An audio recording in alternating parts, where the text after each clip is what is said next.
오늘의 묵상 137번째 시간, 어저께 아침에 이어서 아주 특별한 은총 두 번째 시간 말씀을 나누도록 하겠습니다. 오늘 우리가 묵상하게 될 본문의 말씀도 동일합니다. 창세기 24장 12절입니다. 한 목소리로 같이 읽습니다. 그가 이르되 우리 주인 아브라함의 하나님 여호와여, 원하건대 오늘 나에게 순조롭게 만나게 하사 내 주인 아브라함에게 은혜를 베푸시옵소서. 오늘 나에게 순조롭게 만나게 하사 내 주인 아브라함에게 은혜를 베푸시옵소서. 아멘. 어저께 시간에 리브가의 똘레랑스 관용의 마음에서 아주 특별한 은총이 임하게 되었다는 말씀까지 드렸습니다.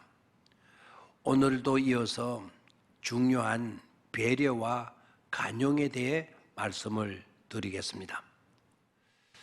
왕건이가 왕으로 민정을 시찰할 때 때마침 우물에서 물을 깃는 여인에게 물을 좀 달라고 했습니다.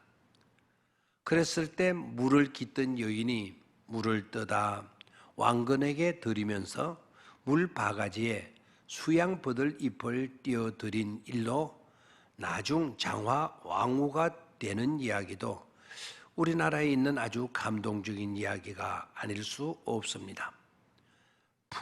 나무 잎사귀 하나 띄어주는 배려, 그것 때문에 왕건의 마음이 감동이 되었던 것이죠. 미국 필라델비아 지역에 비바람이 몹시 몰아치던 날, 여러 행사들로 인하여 전 시내 어디에도 방을 구할 수 없었을 때 방을 구하러 들어온 늙은 노부부에게 자신의 누추한 방을 제공해드린 여관 종업원이 있었습니다.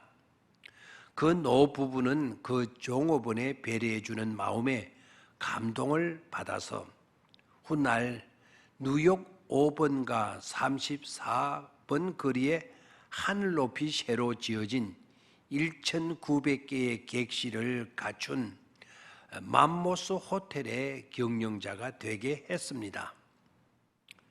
그에게 은혜를 베풀어 준 노부부는 윌도프 아스로리아 호텔의 존 제이크 아스터였다고 합니다.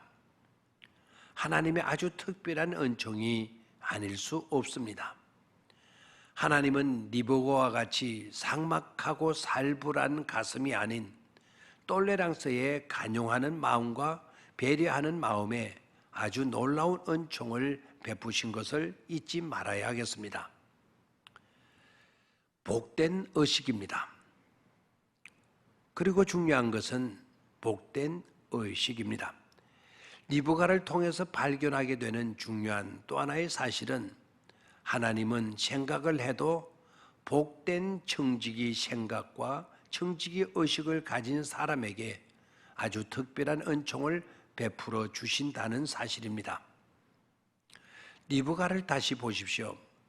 리브가는 자기 집에는 모든 것이 풍족하여서 길손이 머물고 가기에 충분하다고 했습니다. 그뿐만 아니라 짐승들을 위해서도 마찬가지라고 했습니다. 즉 자신의 집에 풍족한 복은 사실 길손을 돕기 위한 하나님께로부터 받은 복으로 여기고 있다는 사실입니다. 일찍부터 물질에 대한 정직이 의식에 투철해 있었음을 알 수 있습니다. 나중에 우리가 알게 되겠지만 그의 오라비 라반과는 완전히 다른 그런 의식을 가졌음을 알 수 있습니다. 그리고 리브가는 지혜로운 여인이었습니다. 지금 만나고 있는 사람을 귀한 사람으로 대하고 있습니다. 또한 지금 자신에게 주어지는 시간을 놓칠 수 없는 선을 베풀 수 있는 가장 소중한 시간으로 여기고 있는 것입니다. 이것이 아주 특별한 하나님의 은총을 받을 수 있도록 하는 복된 의식이었습니다. 마더 테레사가 그렇게도 강조했다던 당신을 거쳐가는 사람들은 누구나 더욱 좋아지고 행복해져서 떠나게 하라. 당신의 얼굴, 당신의 눈, 당신의 입술에도 친절히 서려 있게 하라고 했는데 바로 그 말이 마치 리브가를 두고 한 말 같기도 합니다. 사명이 주어지는 데에는 세 가지 통로가 있다고 합니다. 첫 번째는 남보다 더 많은 복을 받게 하셔서 사명을 받게 한다는 것입니다. 만약 남들보다 더 많은 복을 받았다고 한다면 하나님께서 사명을 주신 것입니다. 남보다 많은 돈을, 지식을 더 가졌다면 떵떵거리고 자랑하며 살라는 것이 아니고 사명을 위한 것임을 기억하라는 것입니다. 두 번째는 거룩한 부담감을 갖는 것입니다. 고아들을 바라볼 때마다 마음속에 말할 수 없는 부담감이 생기면 고아를 위한 사역을 해야 하는 것입니다.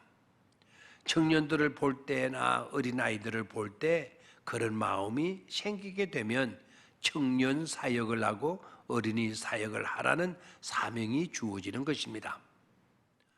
어떤 목사님 사모님은 음식을 보면 가슴이 뛰기 시작한다는 것입니다. 그분은 교인 집에서 식사를 하는데 사모님 더 드실래요? 라고 물어보는 사람이 제일 밉다는 것입니다. 그냥 갖다 놓으면 되지 꼭 그렇게 물어봐야 되느냐는 것입니다. 사모가 더 먹겠다고 말하기가 그렇게 쉬운 일이 아니라는 것입니다. 또 어떤 사람은 가지고 오다가도 아이 괜찮습니다 라고 하면 괜찮단다, 그냥 괜찮단다라고 말을 하고 그냥 그대로 가지고 가는 사람, 그런 사람도 있는데 그런 사람을 보면 달려가서 때려주고 싶더라는 것입니다. 음식을 보고 가슴이 뛰면 비만을 걱정해야겠지만 불쌍한 사람을 보면 가슴이 뛰고 견딜 수 없어 모든 것을 주고 싶어 못 견디겠다고 하면 하나님께서 그 사람에게 전도인의 사명, 사랑의 실천자의 사명을 주고 있는 증거인 것입니다. 세 번째는 아픔이 사명으로 이끈다는 사실입니다.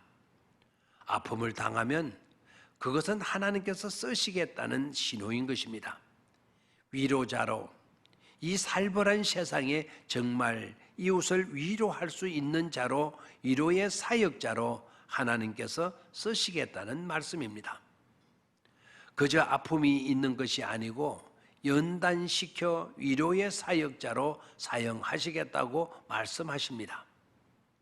여러분, 아주 특별한 은총을 받아 그런 일에 순종하시지 않겠습니까? 아픔을 통해서 하나님께서 우리를 부르시고 계신 것입니다. 우리의 의식도 탐욕에서 벗어나 이런 복된 정직의 의식을 가질 수 있어야 하겠습니다. 우리의 시간관도 그와 같은 의식으로 나타날 수 있도록 해야 하겠습니다. 그럴 때 우리들의 삶의 현장에서도 아주 특별한 하나님의 은총이 나타나게 될 줄 믿습니다. 아브라함의 늙은 종 엘리에셀은 아주 특별한 기도의 응답을 받았고 리브가는 하나님의 아주 특별한 은총으로 천만인의 의미가 되고 기적적으로 쌍둥이를 얻는 인물이 되었습니다. 결국 믿음의 조상 아브라함의 자부가 되었습니다. 이제 우리도 그런 복과 은총을 받아 누릴 수 있어야 하겠습니다. 감사합니다.